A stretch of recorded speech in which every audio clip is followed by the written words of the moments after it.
Greetings, YouTube. This is going to come as a shock to many people. But in America, the police forces seem to be targeting minorities over white people when it comes to arrests for marijuana possession. I know, I'm sorry, I should have told you to sit down first.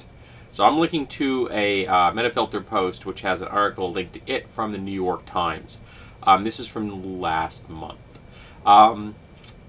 Black Americans are nearly 4 times as likely as whites to be arrested on charges of marijuana possession in 2010, even though the two groups used the drug at similar rates according to a new federal data. This disparity had grown steadily from a decade before, and in some states, including Iowa, Minnesota, and Illinois, blacks were around 8 times as likely to be arrested, even though the groups used it at similar rates. So why is that? Could it be that they're being targeted specifically for that particular form of charge? Now, remember, I don't think that we should have any laws in America that ban drugs. I'm not saying that there aren't people in America with drug problems. I'm aware of this. I believe that we should be helping them. Arresting them isn't helping them. We should be treating this as a medical, not a criminal issue. But I'm not sure that most people using marijuana have a problem. It is one of the least harmful drugs known to man. It is less harmful to the users than the two big legal drugs, tobacco and alcohol.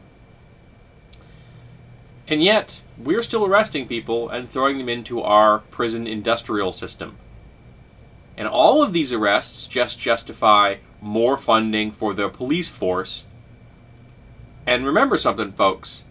They're called police forces. That's really important to remember. And I'm sure that there are many individual police that are out there doing their job like they're supposed to.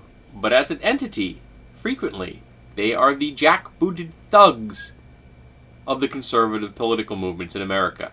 They are at the sharp end of the war on crime, even though voluntary use of drugs really shouldn't be considered a crime at all.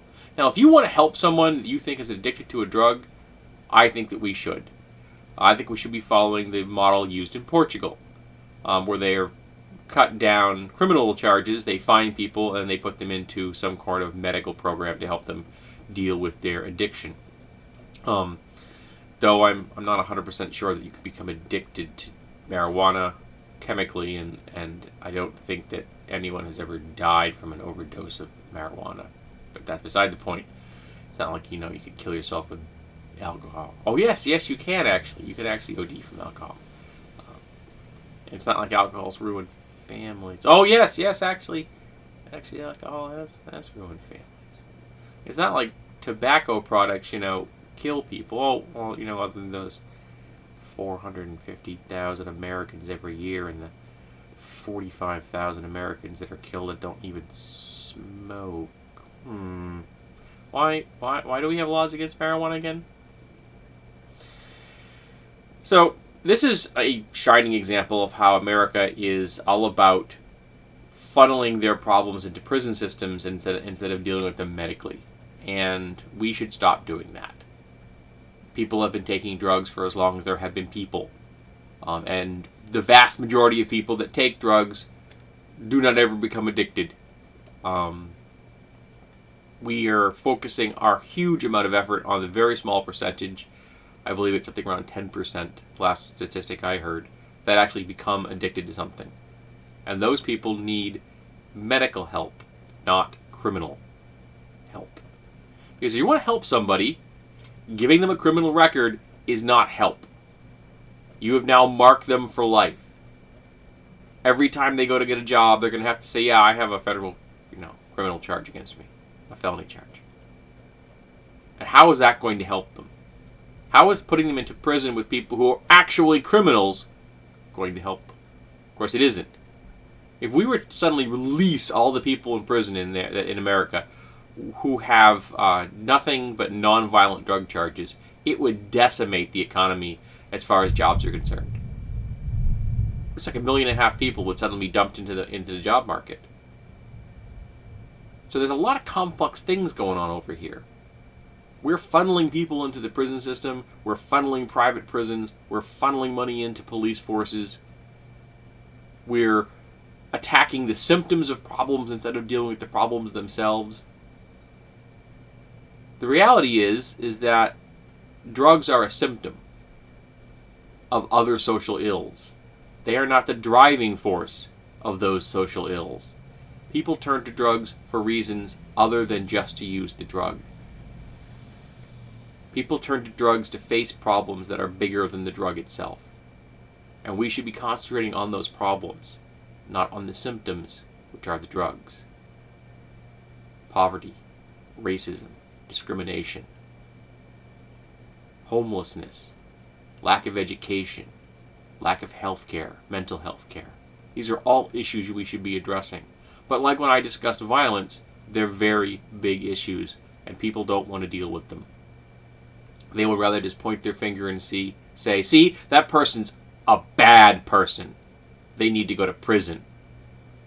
And ruin that person's life forever. And then wonder why that person doesn't do well later.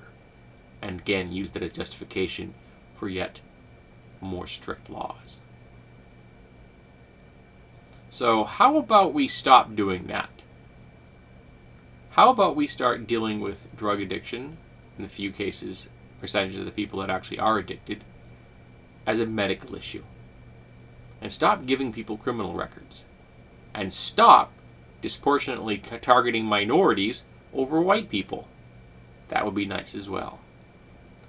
This is a very complex issue. It has always been a very complex issue, and no one really wants to deal with those complexities. They just want to see crime rates go down. And crime rates are incredible lows at the moment. It isn't the violent world that the media will tell you it is.